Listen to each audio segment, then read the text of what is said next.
নমস্কার, আমি সুজয় চৌধুরী। আপনারা দেখছেন আপনাদের প্রিয় স্বাস্থ্য সমৃদ্ধি চ্যানেল। স্বাস্থ্য সমৃদ্ধি চ্যানেলে আজ আলোচনা করব রক্তাল্পতা বা অ্যানিমিয়া। আজকাল এটা কিন্তু সমাজে একটা মহামারীর আকার নিচ্ছে আস্তে আস্তে। আজকের ভিডিওতে আমি আলোচনা করব যারা রক্তাল্পতায় ভুগছেন তারা ভিডিও শেষ পর্যন্ত অবশ্যই দেখবেন, কারণ কয়েকটি ধাপে ভিডিওটা হবে। প্রথম কথা, অ্যানিমিয়া হলে কি কি লক্ষণ আছে শরীরে সেটা আমাদের আগে জানতে হবে। 2 নম্বরে বলবো কেন অ্যানিমিয়া হচ্ছে, এর পিছনে আমাদের ভুলটা কোথায়। আর 3 নম্বরে বলবো কি করলে প্রাকৃতিকভাবে আপনি নিজেই নিজের অ্যানিমিয়ার সমস্যা থেকে নিজেকে বের করতে পারবেন। অ্যানিমিয়া এমন একটা রোগ যেটা বলতে পারেন আমাদের গোটা শরীরের সমস্ত সিস্টেমকে একাই ধ্বংস করে দিতে পারে। কারণ আমরা কোটি কোটি সেলের সমাহার, কোটি কোটি বললেও ভুল হবে, কয়েক হাজার কোটি ছোট ছোট সেল দিয়ে তৈরি আমার পুরো শরীরটি, পুরো শরীরের সমস্ত অর্গান। সেল, সেল থেকে টিস্যু, টিস্যু থেকে অর্গান, অর্গান থেকে সিস্টেম, সিস্টেম থেকে আমি। তাহলে সবার মূলে গেলে সেল। তাহলে সেই সেলের যে খাবার, সেই খাবার পৌঁছানোর মূল কারিগর কিন্তু রক্ত। আর রক্তের মধ্যে হিমোগ্লোবিন হচ্ছে অক্সিজেনকে ক্যারি করার মাস্টার মাইন্ড। রক্তাল্পতা মানে হিমোগ্লোবিনের কম ঘাটতি। এবার রক্তাল্পতা হলে আমাদের শরীরে কি কি সমস্যা আছে সেটা তো আগে বুঝে নেওয়া উচিত। প্রথম কথা, রক্তাল্পতা যখনই হয় আমরা প্রথমে বুঝতে পারি কি করে, আমরা সহজেই পরিশ্রান্ত হয়ে পড়ি, একটু কাজ করি হাঁপিয়ে যাই, এনার্জি শরীরে একদম থাকে। কারণ ওই যে বললাম আমাদের সেলগুলো ঠিকমতো খেতে পাচ্ছে না, কারণ তাদেরকে পরিবহনের জন্যে যে সিস্টেম, সেই সিস্টেমে ঠিকমতো পোষক তত্ত্ব সেলের কাছে পৌঁছাচ্ছে না, তাই তাদের এই কমজোরি আসছে। 2 নম্বরে আমাদের স্কিনের কালার একটা চেঞ্জ আসে যখনই রক্ত হিমোগ্লোবিন কমতে শুরু করে, বা অ্যানিমিয়া রোগীদের দেখবেন স্কিনের কালার চেঞ্জ হয়ে যায়।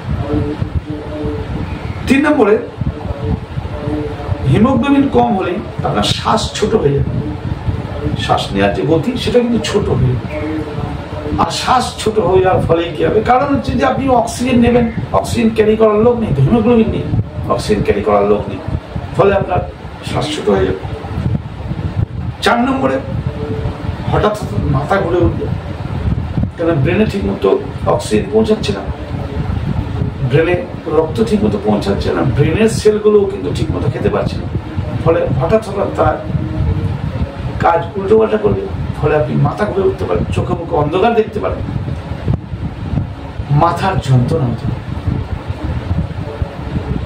মাথার যন্ত্রণার একটা বড় কারণ কিন্তু মাথায় রক্ত ঠিক মতো পৌঁছাচ্ছে না। এবার রক্ত পৌঁছালে হয়তো রক্তে খাবার ঠিক মতো পৌঁছাচ্ছে না, ব্যাপার সে ঘুরে ফিরে একই। তাহলে অ্যানিমিয়া হলে এই লক্ষণগুলো দেখা যায়। আচ্ছা, আজকের দিনে অ্যানিমিয়া এত বাড়ছে কেন? অ্যানিমিয়া হওয়ার পিছনে কতগুলো সিস্টেম আমাদের শরীরে কাজ করে। যেমন তার মধ্যে আপনারা প্রথম শুনে থাকবেন যে রক্তে হিমোগ্লোবিনের একটা মূল কারিগর আয়রন, লোহা। কিন্তু সত্যি কথা বলুন তো, আমরা কি প্রকৃতির নিয়মে আয়রন সংক্রান্ত খাবার এখন খাচ্ছি? খাচ্ছি। আমাদের মা মাসিরা আগে লোহার কড়াইয়ে রান্না করত।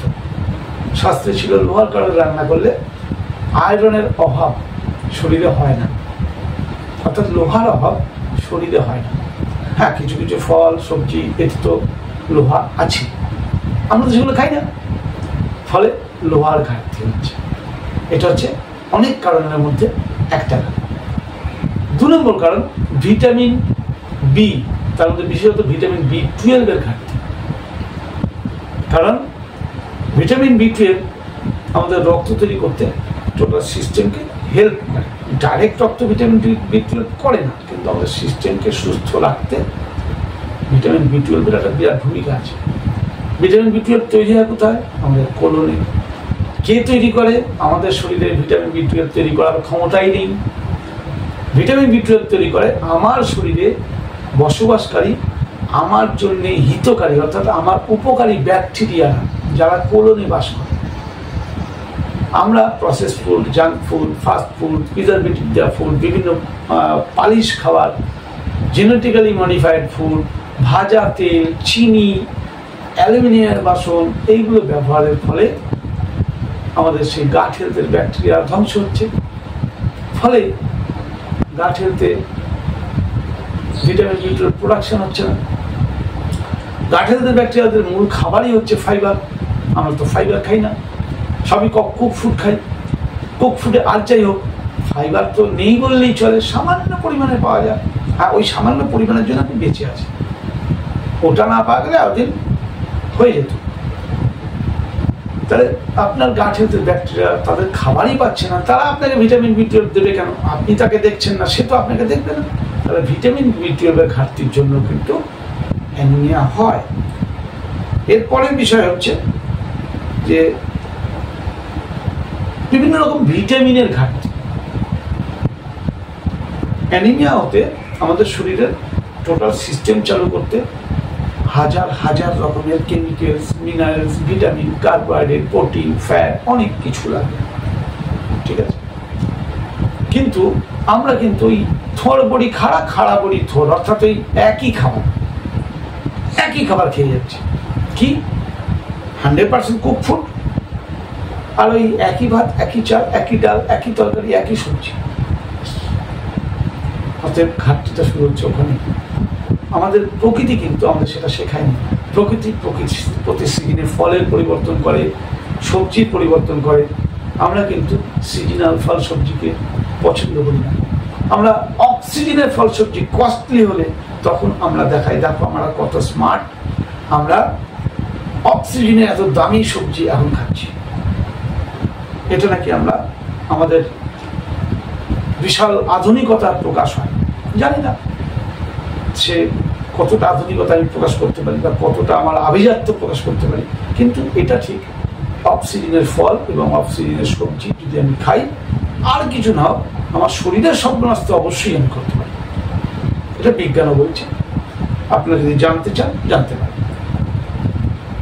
এরপরে আসছে বিভিন্ন ক্রনিক ডিজিজ। ক্রনিক ডিজিজের মধ্যে সবার প্রথম আছে ইনডাইজেশন। পৃথিবীতে যত রোগ বলেন, সমস্ত রোগ আসার আগে, হ্যাঁ, লাইফস্টাইল ডিজিজ যেগুলো অ্যাক্সিডেন্টাল বা ভাইরাল ব্যাকটেরিয়াল, এগুলো বাদ দিয়ে কখনো আমার কথা উল্টো মানে করলেন না। তা বাকি যত রকম রোগ শুনেছেন আপনি, যত রকম রোগ, সব রোগের মূলে একটা পয়েন্ট কাজ করে, সেটা হচ্ছে ইনডাইজেশন। আগে আপনার ইনডাইজেশন আসবে, আপনি নিজে মিলিয়ে নেন। তারপরে আস্তে আস্তে আস্তে দীর্ঘ 5-10 বছর পরে আস্তে আস্তে আপনার বড় বড় রোগের সূত্রপাত হবে। যেই ইনডাইজেশন হলো, এবার আমি শুরু করলাম মেডিসিন নেওয়া। একেতেই তো গাট হেলথের বারোটা আমরা বাজিয়ে রেখেছি আজকালকার খাবারের জন্য। তারপরে বিভিন্ন রকম মেডিসিন নিচ্ছি, জেনে না জেনে, নিজে ইচ্ছা মতো। আমরা তখন সবাই ডাক্তার না, অ্যাসিডিটি হলেই একটা গ্যাসের ওষুধ খেয়ে নিই। আপনার ডাক্তারকে আবার জিজ্ঞেস করবেন তো যে আপনার গ্যাসের ওষুধটা আপনার কত বড় ক্ষতি করতে পারে। হ্যাঁ, ইমার্জেন্সি ডাক্তারবাবু যখন বুঝবেন তখন আপনাকে ওষুধ দেবেন, প্রাণ বাঁচানোর জন্য ওষুধ ব্যবহার করুন, দরকার আছে। কিন্তু আপনি তো প্রাণ বাঁচানোর জন্য ওষুধ খাচ্ছেন না, আপনি ওষুধ খাচ্ছেন নিজেকে ধ্বংস করার জন্য। কারণ যে কারণে ইনডাইজেশন হচ্ছে, যে কারণে গ্যাস হচ্ছে, যে কারণে অ্যাসিডিটি হচ্ছে, আপনি সেই কারণটাকে সুইচ অফ করছেন না, আপনি সেই কারণটাকে ধামাচাপ দেওয়ার চেষ্টা করছেন মেডিসিন দিয়ে। সত্যি কি আমরা বুদ্ধিমান? ফলে কি হচ্ছে, শরীরের সিস্টেম আস্তে আস্তে আস্তে আস্তে বিগড়াচ্ছে। কারণ আপনি শুনে থাকেন, আয়ুর্বেদের সিদ্ধান্ত অনুযায়ী আমাদের শরীর সপ্ত ধাতু দিয়ে চলে। সপ্ত ধাতুর মধ্যে প্রথম ধাতু হচ্ছে রস ধাতু। রসটা আসে কোথা থেকে? আমরা যা খাবার খাই সেখান থেকে শরীর রস সংগ্রহ করে, সেই রস থেকে তৈরি হয় রক্ত, রক্ত থেকে তৈরি হয় মাংস, মাংস থেকে মেদ, মেদ থেকে অস্থি, অস্থি থেকে মজ্জা, মজ্জা থেকে শুক্র। তাহলে মূল ধাতু রস ধাতু, রস ধাতুই যদি আপনার তৈরি না হয় রক্ত হবে কি করে? আপনি অ্যানিমিয়া রোগী কেন হবেন না? অতএব আমরা বেসিকটাকে এভাবে কেউ বোঝাই না বা আমরা বোঝার চেষ্টাও করি না। আমি যদি পড়ে জানতে পারি, আপনিও চেষ্টা করলে জানতে পারেন। ফালতু অ্যানিমিয়া নিয়ে ভয় পাচ্ছেন। আমাকে কমেন্ট করে অনেকে বলেছেন অ্যানিমিয়া নিয়ে একটা ভিডিও করুন। অ্যানিমিয়া কোনো রোগই নয়, অ্যানিমিয়া আমাদের ক্রিয়েট করা শরীরের সিস্টেমের ডিসঅর্ডার। অ্যানিমিয়া দিয়ে শরীর প্রকাশ করছে। আমরা সেই শরীরের ডিসঅর্ডারগুলোকে যদি প্রতিদিন প্রতিনিয়ত ফলো করি এবং শরীরকে যদি তার নিয়মে চলতে সাহায্য করি, তার উপযুক্ত যদি খাবার দাবার দিই, পরিবেশ দিই, আমাদের শরীরে অ্যানিমিয়া হতেই পারে না, কখনোই হবে না। হয়েছে মানে আপনার কোথাও ভুল আছে।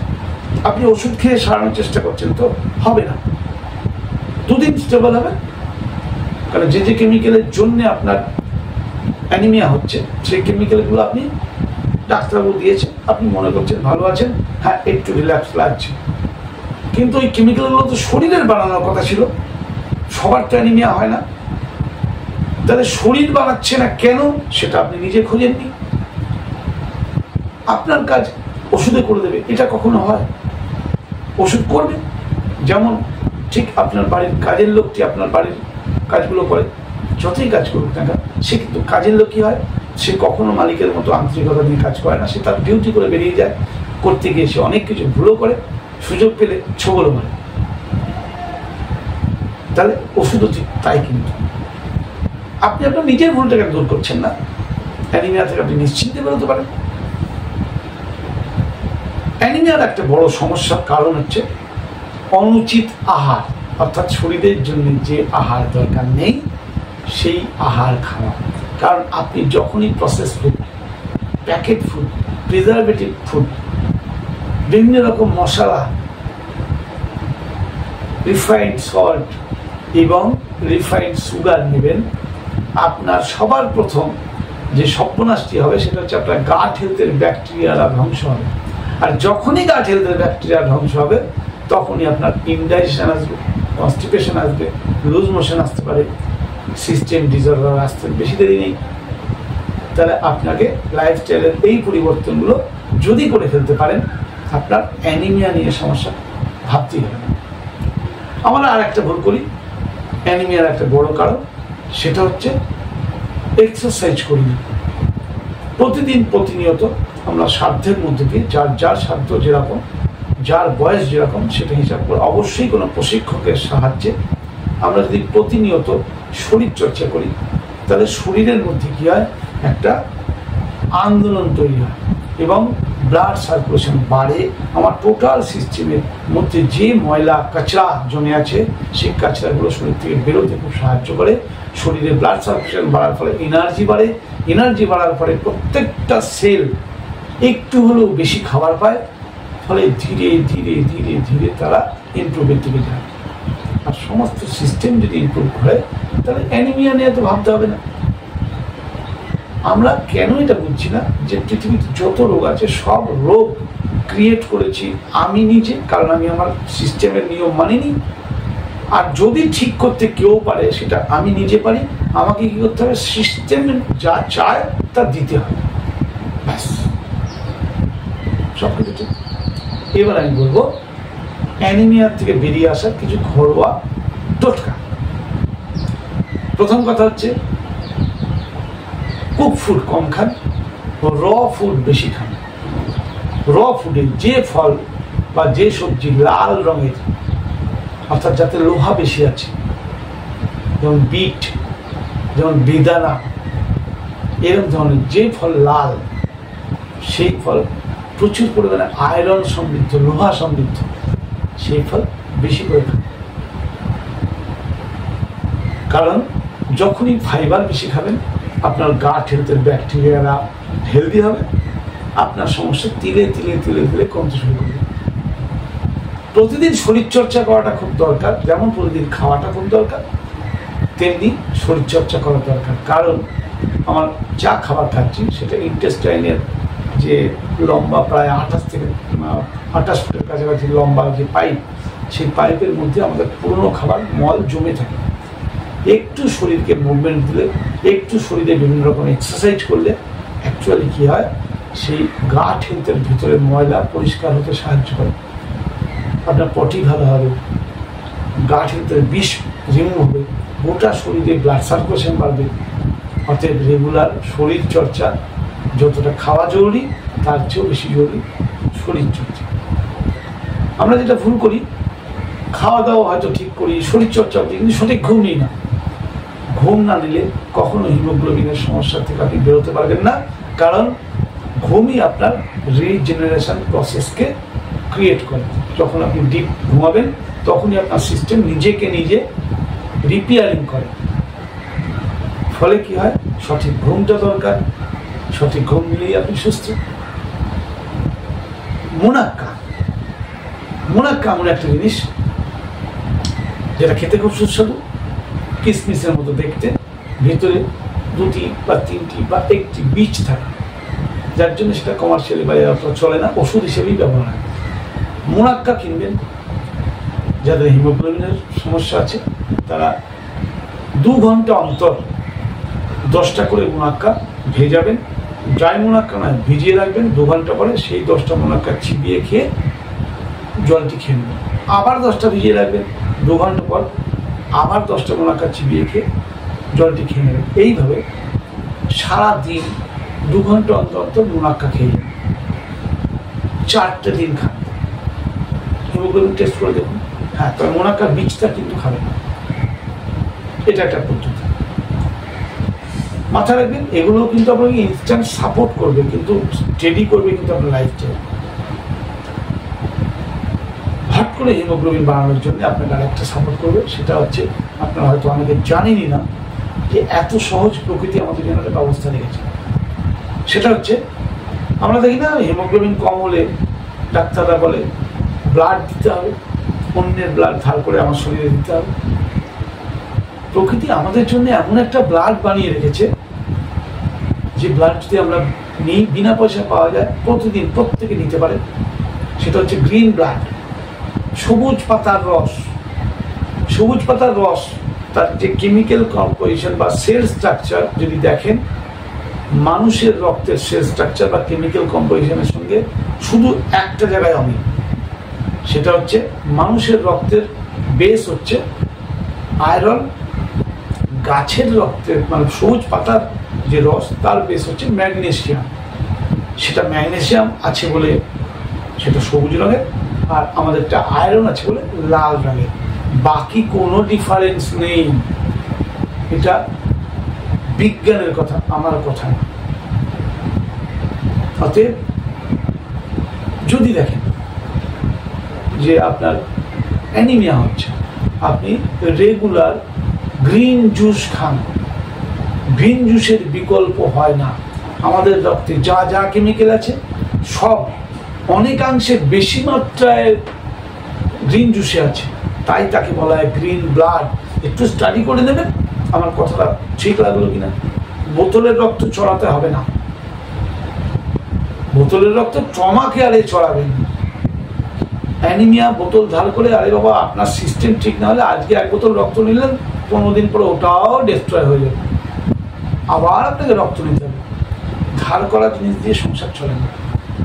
নিজের শরীরের ভেতরে সিস্টেম আছে, তাকে রিজেনারেট করতে হবে।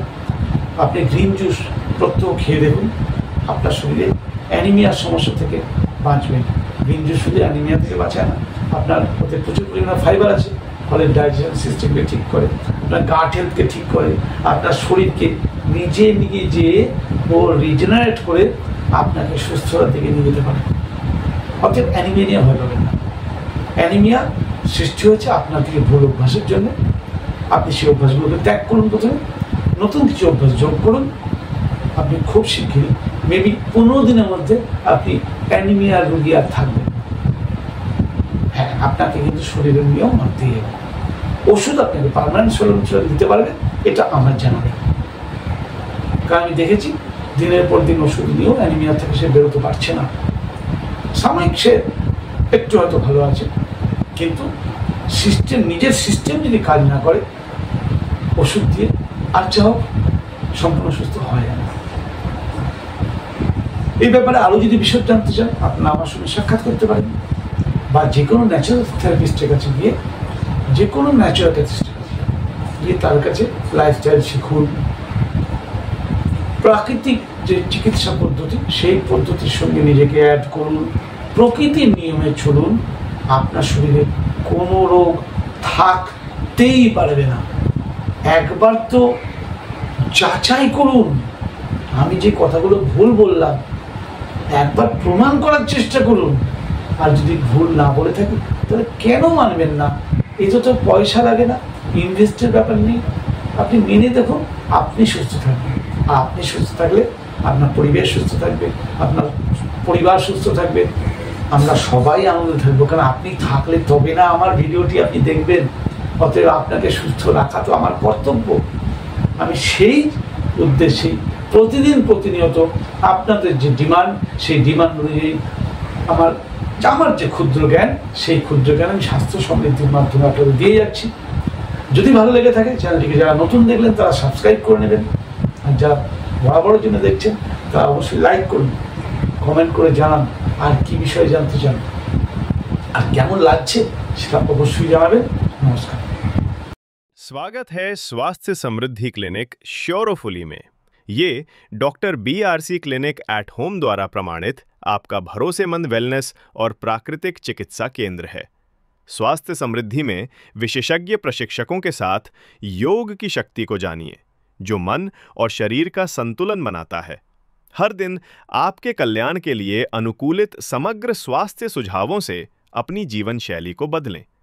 व्यक्तिगत आहार योजनाओं का आनंद लें जो आपके शरीर को पोषण दें और स्वाभाविक रूप से ऊर्जा बढ़ाएं। आपकी पूरी तंदुरुस्ती के लिए प्रामाणिक आयुर्वेदिक उपचारों का अनुभव करें। अभी स्वास्थ्य समृद्धि क्लिनिक आएं। त्वरित सलाह और देखभाल के लिए कॉल करें +9 181 000 538 11।